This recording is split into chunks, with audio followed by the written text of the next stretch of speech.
Good morning. You're watching Business World Live. I'm Jess De Los Santos. It's the start of a new trading day, but first, let's go straight to our top story.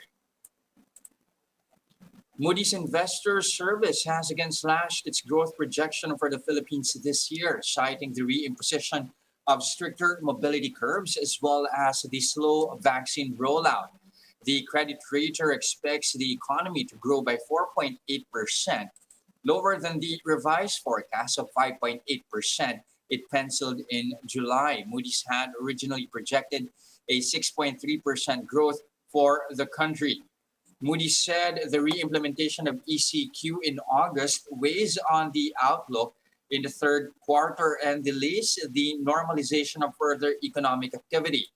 It also noted that the country's relatively low vaccination rate has underscored the risks related to near-term outlook. So far, the government has administered more than 40 million doses, with more than 17.6 million individuals now fully vaccinated. A number of restaurants and salons in NCR have reopened as Metro Manila transitioned to its new alert level status, but some owners are calling on the government to increase their allowed capacity. JC Cosico has the report. Salons in NCR like this one inside a mall in San Juan City have resumed their operations, but only a few customers were seen. Yung okay na magpunta ng salon, pumunta na ako talaga dito kasi ayoko ma-miss yung opportunity. Baka mamaya in a day or two or in a week or two, magbago na naman. Customers need to present their vaccination cards to avail of indoor services. Under Alert Level 4, indoor establishments are allowed to operate but only up to 10% capacity and only for the fully vaccinated. Mas okay na rin po. Opo, kaysa po yung hindi po kami, wala pa po kaming work. Kahit pa paano po, nakakapag-start na po kami. Aside from salons, restaurants have also reopened at a limited capacity. Nung puro take-out and delivery lang kami, sobrang hina po talaga ng revenue namin. Ngayon, kahit pa paano yung dine-in talaga makakatulong sa amin. Customers are happy that they can now eat outside. It's really nice to be able to enjoy a meal out. And I feel comfortable as well knowing that the staff is fully vaccinated and I'm dining amongst vaccinated customers as well. But food establishments appeal to the government to relax more protocols. Mas gusto ko kung bigyan na nila ng konting luwag yung mga businesses. The MMDA says the new quarantine system will be assessed on a weekly basis. Pero we must make sure this would really work for us. Mga kababayan, marami nang walang trabaho. Maraming nagugutom.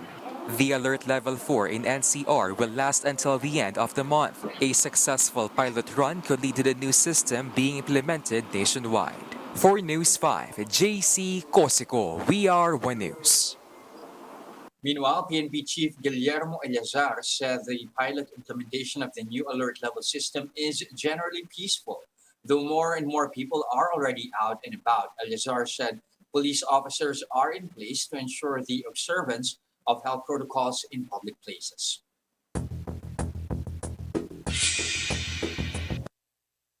Okay, time now to have a quick check of how shares are doing as we start trading 4 minutes at least into the trading day. Not a good start here for the index, with shares declining by as much as a 0.25% here. That somehow reverses, of course, the gains that we saw yesterday. Again, the PSEI did climb 1.3% yesterday to 6,968. In fact, its best finish in 3 weeks, snapping a 3 days lump. That, of course, as NCR shifts to an alert level system with alert level 4 in place, again allowing small businesses to resume operations at a limited capacity. But again, a sell-off ensuing, at least in the main index so far this Friday trade. Also, you have Aniceto Pangan of Diversified Securities saying that yesterday we pretty much saw a bargain hunting after that losing streak. Add to that, of course, remittances growing year on year, despite, of course, that rising at a slower pace. Christina Ulang of First Metro also saying that, foreign investors are really buying up in the market and increasing capacity and PSE, especially at PSEI's higher end of the trading band, suggesting more room for some rally. But that pretty much, of course, isn't the case for today. You have local shares here following fluctuations seen in the region so far today as traders weighed risk from China to the global recovery. Let's move on over to have a quick check at how some of our leaders and laggards are performing, at least so far today. We'd see here Bloomberry finally recovering after that massive sell-up yesterday. At least it is up 2.5% here. Also, you have port operator ICTSI in the green, up close to 1.9%. Avoidis Power continuing its rally here, up 1.3%. That's after it secured a franchise deal for the distribution of its clean energy brand in Pampanga. Also, you have a number of restaurant operators here. Alliance Global also in the positive territory here. Again, they hold, of course, the McDonald's franchise in the country. Alliance Global up 0.9%. A number of our operators as well in the green here, mall operators at that, Robinson's Land also in the positive territory. However, in the downside here, Globe reversing after that gain yesterday is now down 1.6%.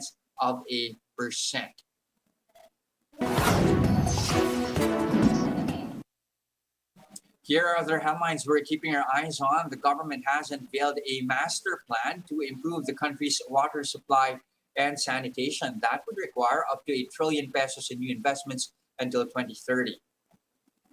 Based on the Philippine Water Supply and Sanitation Master Plan, about 734 billion pesos in investments is needed between 2020 and 2023, while another 335 billion pesos is needed for the succeeding 7 years to achieve universal access to water supply and sanitation for all Filipinos.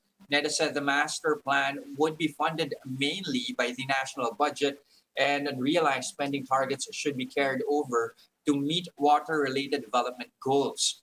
The agency added that considering an average 100 billion pesos yearly budget requirement, the government only spent an average of 5 billion pesos in the past 2 years for water development.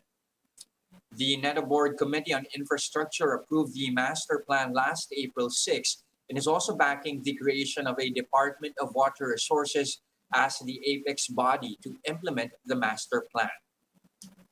A European investors group wants a revival of free trade talks between the Philippines and the EU to expand local exports to the Union. European Chamber of Commerce of the Philippines President Lars Wittig said the time is right to move forward for a trade agreement between Europe and the Philippines. Wittig said domestic manufacturers would benefit from reduced trade barriers, especially in non-export development zones. On the other hand, he said the Philippines can supplement Europe's shortages in skills, people, and human capital, among other things. Recall that free trade agreement negotiations between the Philippines and the EU have stalled since they started in May 2016.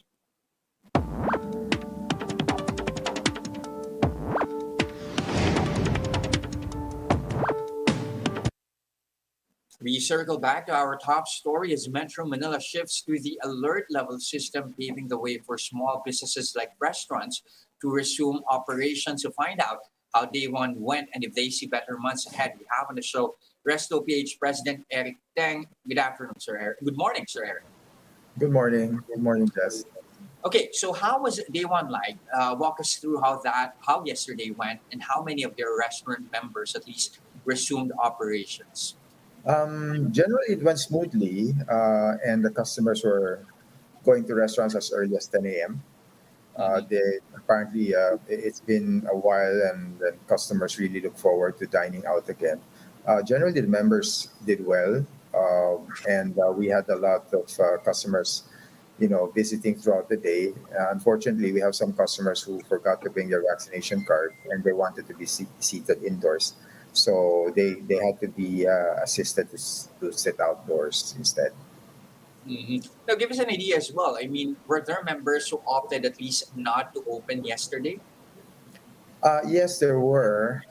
At 10%, we're guaranteed to lose money, of course. And even at 50%, we would still struggle. But we asked at least to consider partial reopenings just so that we can rehire some of our staff back because they're quite desperate for pay. So we have to be considerate of our employees' welfare. So even at 10%, some of us who can open, we try to open and accommodate our employees, but there are a few who cannot, especially in areas there are where they rely on tourist traffic or CBD traffic, which is not yet significant at this time. Mhm. At what level do you think most of these members at least would be confident to resume operations? The word is not really confident. It's Mhm. more like what can we settle with? We some can settle with 10%, others they'll wait for 30, others would wait for 50. But it's more of our social responsibility now that we're thinking. It's really not about profit or business. We cannot just remain closed. Every day we close, there are some other restaurants that have to close permanently. So we have to start reopening so that we can encourage others to stay afloat just for a few weeks or a few months more until things get better. Like, I mean, you mentioned earlier about the workforce. How many percent, at least, of your employees returned yesterday as well? And how's the vaccination going so far for your personnel? It's very difficult to set a number how many employees were able to get back to work because many actually went back to their home provinces or they were able to find other work or they themselves are part of the new delivery industry. No? So, but for our restaurant, for many of the restaurant operators, we are actually at 100% vaccinated status.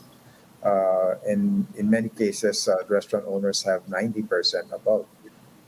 Only in places where vaccines might not be available that they won't be able to reach that number, or there's a strong vaccine hesitancy among their workforce.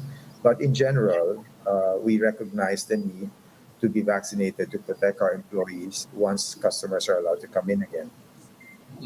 Now, Eric, what changes have you had at least to implement here now that we're under a new system?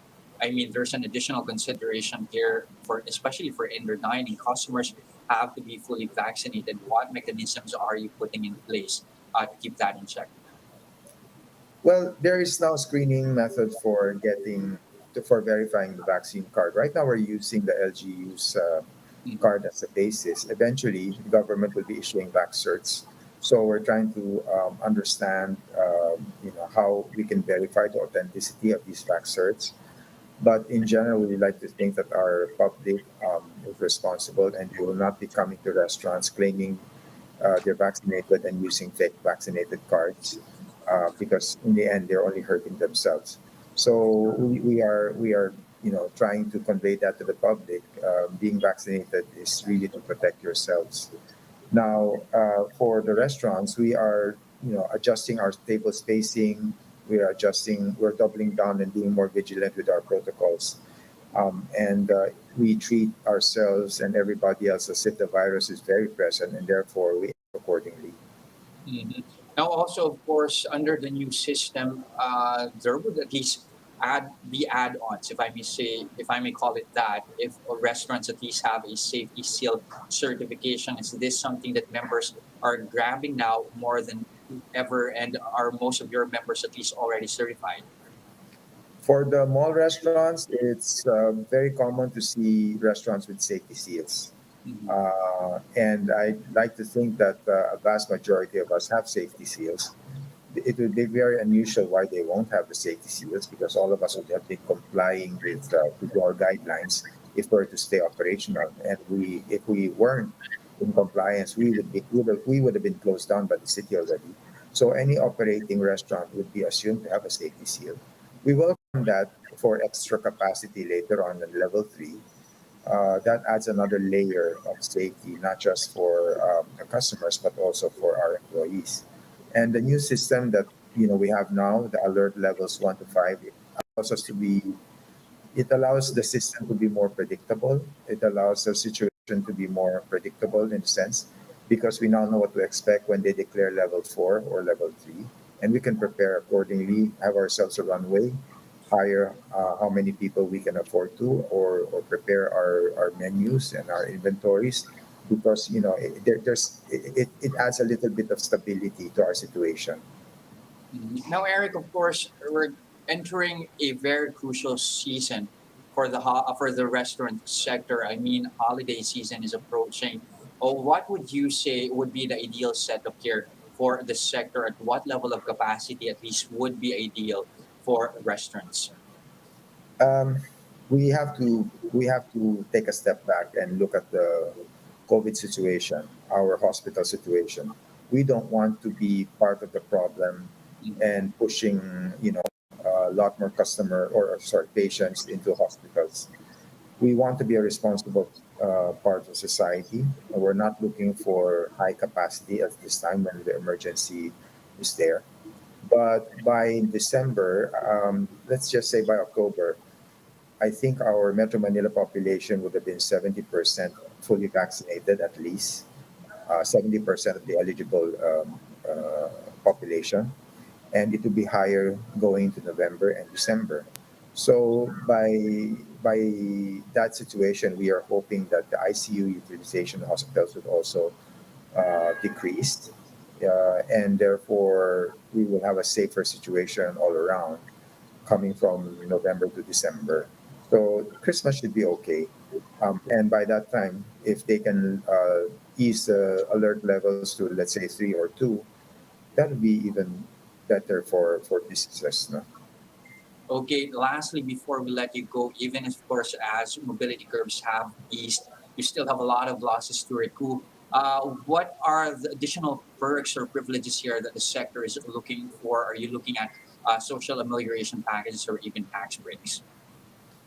Um, because it's really, we're kind of like a disabled industry. We're a COVID disabled industry, and like a disabled person who enjoys support of society, we're only asking for that for a disabled industry.